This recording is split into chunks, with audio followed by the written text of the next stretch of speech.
where are you right now in your drifting career? And then what's the next, let's say, 3 years look like for you? So because of what we've been doing, I have been very involved into building better cars, doing things that nobody else is doing to the benefit of the team. In racing and drifting or any motorsports, you want to have that advantage, that edge over anybody else. So any research and development that you can do to better your car, it's going to obviously benefit you. So it's one of those things I ultimately want to keep going through the ranks and getting championships and developing the car so it's easier to drive, faster, and just going for that edge. So definitely I want to keep working on research, obviously for that reason, and keep driving and keep getting better, essentially. Keep getting championships. Yeah. That's awesome. That would be ideal. When's the next race that you're looking at? So SEMA in Vegas, it's coming up. I've been there. You have been there. SEMA, man. There you go. I went to SEMA with my brother years ago, actually. To about 2 years ago, we went to SEMA and we stayed, I think, in the Wind, man, and we would walk there. Yeah. Nice. So what is SEMA, so people who know what that is? So SEMA is probably the biggest car show in the world. Arguably, maybe. I don't know about other events outside, but dude, it's basically the whole Vegas becomes a car show, essentially. Yeah. And it's one of those things that you want to have a car there. If you have a car in SEMA, it's either you built something crazy or you're in the industry that allows you to be there. So last year we had the opportunity through Secnova that we have the booth, and my last year car for FD was in the booth. This year is the same thing. We're going to have the new car on that booth. So there is a competition called Hot Pit Autofest the weekend before SEMA that we're trying to make happen. Now, here's the thing. It's one of those things we're going to go on a comp and maybe really beat on the car. Yeah. So we got to have the car looking pretty for SEMA. But people know that it's a drift car and they get beat up, so it's okay in a way. Yeah. We just can't crash it too hard, so we can make it, because the competition is like Saturday, and then we have to have the car on the booth on Monday, Tuesday. But it's in Vegas. That's like the biggest one that we have coming up. This weekend there's one. It's called Clutch Kickers, and it's in Alabama. Oh, yeah. But I won't be able to make it to that one. I have a couple of things to do. Yeah. For the parts business. SEMA is an unbelievable convention. I mean, it's like it's at the convention center, but it's huge. Massive. It's so big, and just walking outside and seeing all the different booths and the cars, but it's like every range of car and anything that you could modify the car with. I mean, but you see everything. It's not. It's like, I can't remember it being more like a Ferrari kind of place. It's more of like everything. Yeah. It's all like really highly modified. Yeah. And then. During SEMA, there's this thing called Apex, which is basically the same. The thing is like SEMA is for aftermarket parts. Apex is like OEM parts. So say like a bed liner for a truck, that's something that you'll see at Apex, because it's like a common thing for, an everyday car. So if you were to walk both shows at the same time, you literally have to go 9 to 6 every day. Yeah, it's a lot to be able to make the whole thing.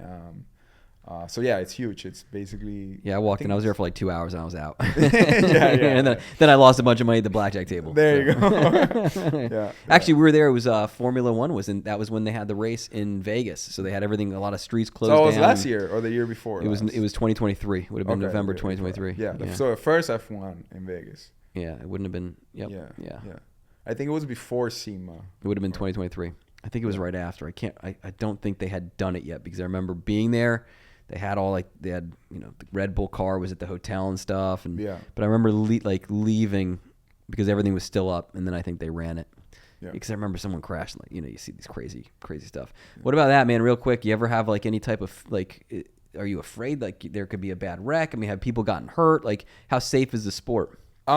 Drifting, I feel it's a lot safer than any other form of racing. As a matter of fact, it was one of the reasons that I decided to go also to it. I have 2 kids, so Yeah. when I was racing, it was always in the back of my head. You know, you're going a lot faster constantly. It's whenever you're racing at like these big tracks, you're like for example, Sebring, it's like 2.3 mile track. So if you're not in the front straight, you're somewhere back there. There are corner workers and stuff, but it's not the same. Whereas in drifting, everything's concentrated for everybody to see. So you have EMT, fire. Oh yeah. Everything very close in case something happens. It's right there, and it is just 2 cars. So if the guy in front spins out, you hit him right away. There's nothing. Whereas in racing, you have fields of like 60, 70 cars going out. The racing that I was doing, we also have prototype cars. So it's cars that are a lot faster. They usually start the prototypes and like the really fast cars first, and then you have the other ones that are a bit slower. Start on like a second run up. So you basically give you like maybe like a 30-second interval between one or the other. There's this thing that happened at Sebring that kind of like shook me a little bit. So this prototype started before us, and right after they sent us out, and then we start our green flag. So I am fighting for first place with another Corvette, and then the first corner at Sebring, it's kind of like a blind corner. Yeah. It's kind of like a left-hand sweeper. You get really wide, and then you cut into the apex, and it's a wall, so you get really close to that wall. That's basically how you have to do it.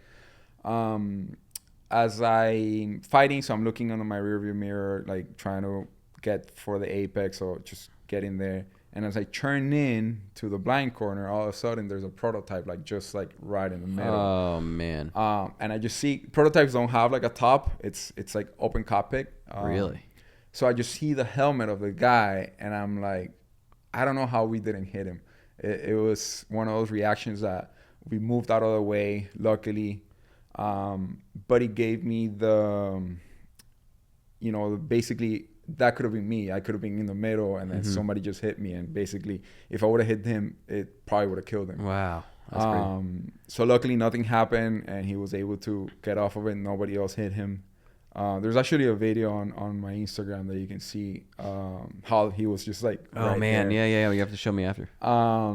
So ever since then, it was always in the back of my mind. It's kind of like, okay, like this could happen. Really dangerous. You could get really hurt. There were instances where we hit each other, or some cars crashed in front of me, but nothing major doing racing. Luckily, I was very lucky during my racing career. I went off and things like that, but not a big hit, essentially. Drifting, we hit each other all the time, and we've had some pretty hard ones, but nothing too major. I think in the whole world, the history of drifting, there's only been like 3 deaths. Yeah. But it hasn't been actual drivers. It's been like wheels come off and then they hit an spectator. Yeah. So it's very safe. You're not hitting the higher speeds, and you don't have that many cars on track. That I think that's how you could get really hurt or die. So multiple cars, something happens, and then somebody coming from the back doesn't see it, and then you have hit basically a collision there.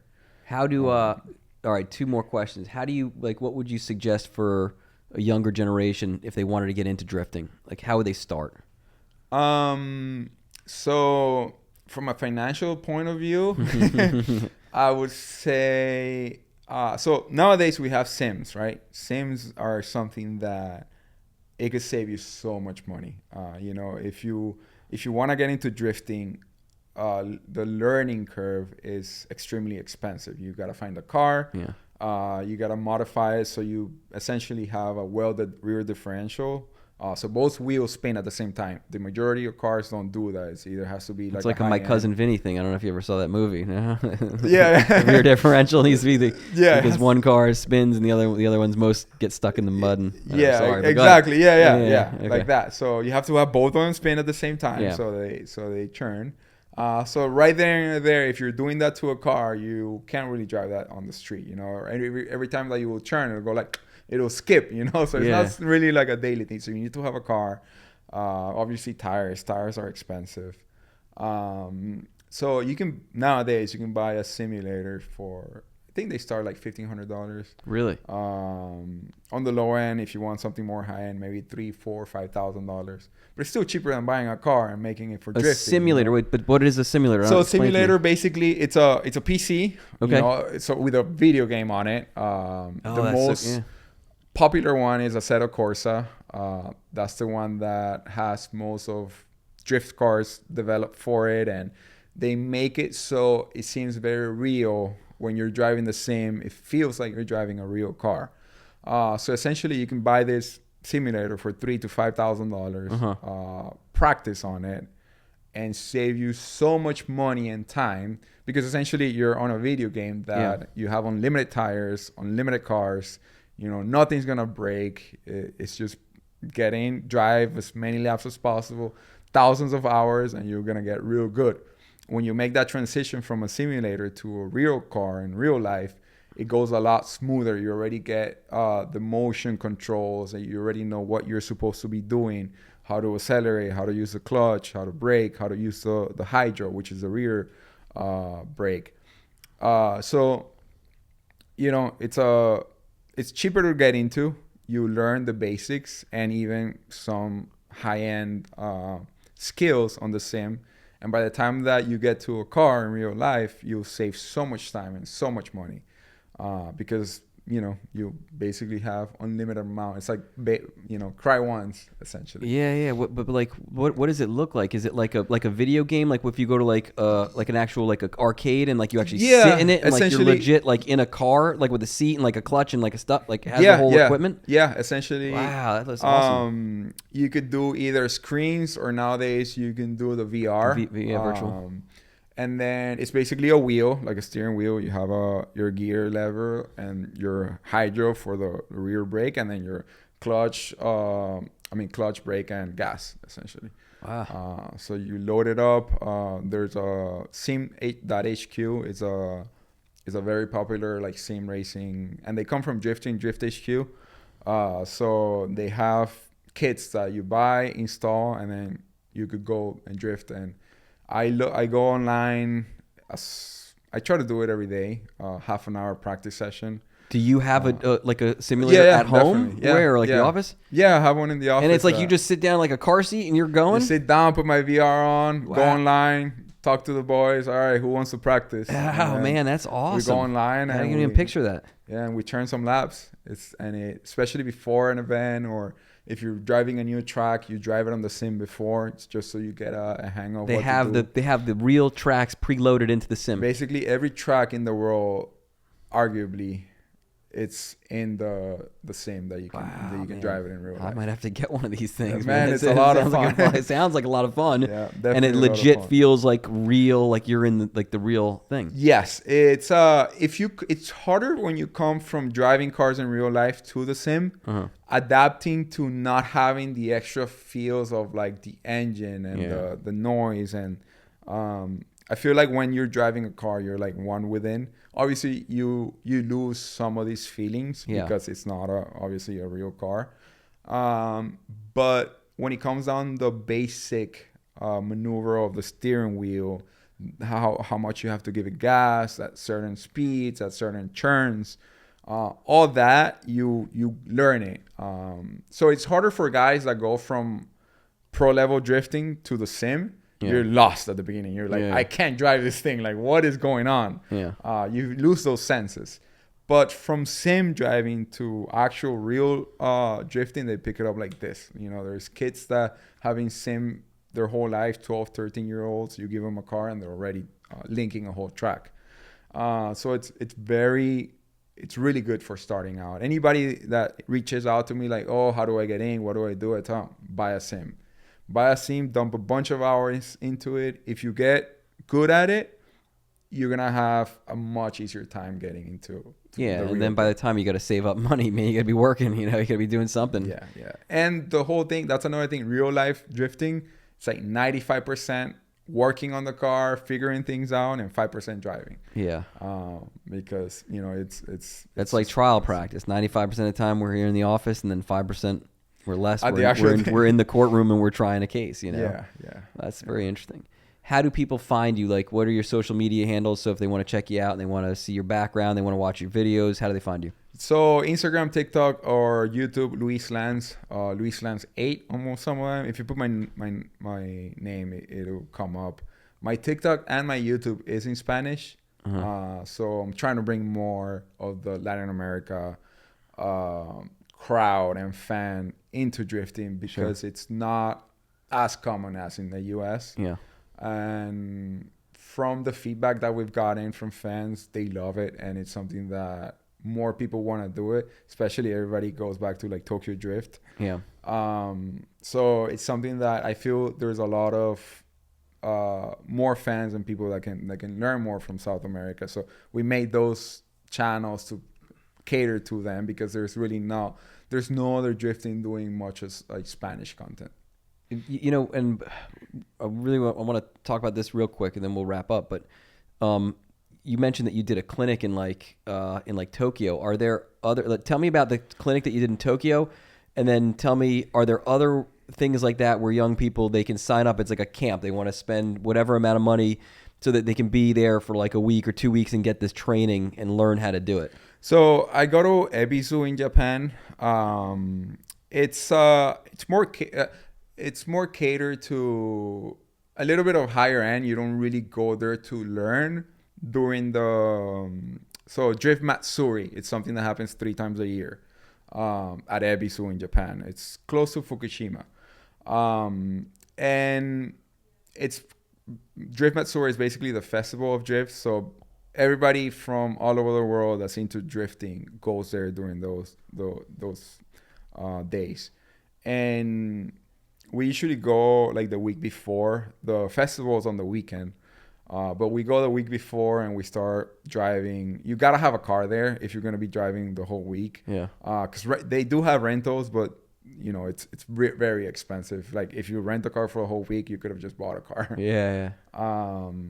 But they do have places over there that you can rent and drive and basically get a feel of driving or drifting in Japan. The beauty of it is that these tracks are in a mountain, and the layouts are going downhill. So you're not wasting much tires. As a matter of fact, the cars don't have that much horsepower either. It feels very much like sim drifting, you know, in terms of savings. So we go basically just to get, you know, I guess get the feeling and the feedback from the drifting gods in Japan to just where everything started. And the cars are beat up. Like no car is nice. It's basically whatever parts are available in the junkyard in the track is what we put on the cars. Cool. If anything breaks, just grab one, you know, that's still working and throw it in and keep driving. My car is basically it's a JCX 90. It's like a 93 rear wheel drive sedan, and that thing, it's so beat up. It's like you know, there's because you're constantly like just hitting each other or having fun. Essentially, it's really great because you don't really care what the car looks like. There's really no fan base like looking at the cars or walking around. It's very you know, lower group of people, friends together, just driving or drivers like just trying to get better and doing these things for fun. That's cool. Are there clinics that are similar like here in the States that anyone can sign up for, or it's kind of like get the sim? There are some drift schools. So there's Colorado Drift School, and I think in a couple other areas in the United States. But if you're gonna travel somewhere, go to Colorado Drift School. Those guys are awesome, and you'll definitely have a great time there. You can rent a car, and they'll teach you how to drift if you haven't. If you already know, you can still rent a car and drive around. They got a lot of guys from sim that they do sim, and you know, they want to drive a real thing in real life, and they don't have the money to spend on a whole car, so they can do that as well. Down here, it doesn't exist to my knowledge. Mm-hmm. It's definitely something that I want to be able to do. Having access to a track, having some 350Zs, which is basically what I will recommend anybody that's gonna get into drifting you can find them for like $5,000 to $7,000. Really? They're very reliable. Obviously, if you do maintenance on them and whatnot. But yeah, that's one of my future goals. I love motorsports. It's my passion, and I want that eventually when I no longer have the skill to be competing, you know, I can still be an old man driving the track, you know? Yeah, where you used to be an instructor too. I mean, you could still be an instructor at some point, opening up a clinic for younger people. Yeah, definitely something that for retirement, that's how I see myself. Because I don't think I'm ever going to get tired of this. Yeah. All right, last question. What's it like being a race car driver and just driving a normal day on the road? You know, I've never had a ticket. Yeah. So there you go, man. On the road, I drive pretty slow, like very normal. And it's funny because that's actually a question that I get asked, like, how many tickets have you had? And I'm like, I don't have any. Well, it's funny. Like in my mind, I would think that you'd be an extremely controlled, like, but it'd be a little bit boring, but like, you're not taking corners and stuff. I mean, listen, you gotta, safety is so important. I think it's like any professional. It's like, you're going to have to, you got to be safe when you're driving, and you see other people driving like idiots, and you're like, what is this person doing, you know? Yeah, definitely. I don't mind that. It's just, a way of getting around. I've used to drive a Corvette, like a C7 Corvette, to the track. Mm-hmm. It's kind of like something that I had set up when I didn't want to take a trailer and just deal with the whole thing. It's just like a car that I can drive, track. So yeah, I will drive it very, 65 to the track. Rip it, do hundreds, 120, 130 on the track, and then drive home, 60, 70. So I guess I get all of my speeding out, in the track. Yeah, the track. Which is definitely the way to go, man. Everybody or any of the kids that I see that they love it and they want to get into it, and they're street racing and whatnot. It's like, you don't learn anything on the street. You're just putting yourself in danger, and the best thing that could happen to you is get arrested. Like that's the least amount of thing that could happen to you. Yeah, you could literally end your whole life, by killing somebody because you were racing on the street. So it's not that expensive to go to the track, man. Unfortunately, down here in South Florida, a lot of the tracks have shut down. There's really nothing to go to other than Homestead. Yeah. There used to be County Line, which is right there by 27, and we used to have Palm Beach as well. So it's hard, but it's definitely worth it. Anybody that is into cars and really want to learn how to drive, you're not gonna learn to drive anything on the street. It's just the amount of time is not there. You're not gonna be able to do 130 on a corner on the street multiple times. You might on the highway, but it's not, you're not really learning anything. And if you make a mistake on the street, it'll cost your car. Whereas on the tracks, these are tracks developed that you can go off track and not hit a wall, not hit a guardrail, not hit other cars. So even though you have to spend a little bit more money to go to a track day, they usually go for like $350 for the whole day.